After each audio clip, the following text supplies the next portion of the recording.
Mans attiecības ar sportu aizsākās šeit, Lielārdē. Es mācījos Ogres pirmajā vidusskolā un līdz 9. klasē sportu praktiski nepazinu. Tad man bijušais skolotājs Pauls Placens paņēma šeit uz rajona sacensībām. Es lauku puika novienēju 100 metrus, un pēc tam arī sākās treniņi vispār. Es uzskatu, ka mācīt citiem var tāds, kurš ir izgājis cauri visam, kamēr pats ir izmēģinājis.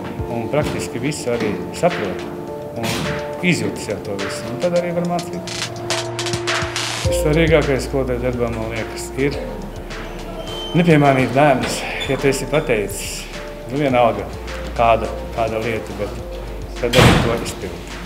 Man liekas, šī laikā tas viss ir gājis daudz uz priekšu. Viss, lielākā daļa ir mainīsies. Gan psiholoģiski bērni ir savādāk, gan arī fiziski.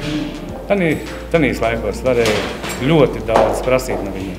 Tagad ir drusku jāpiedomā. Tagad jābūt ar bērniem, zināmā mērā arī psiholoģiem. Nevar tikai prasīt. Jāstrādā ir ar visiem. Lai Latvijas čempionātā man nākošais gads būtu vismaz 2 medaļas. Pagājušajā gadā bija tikai 1.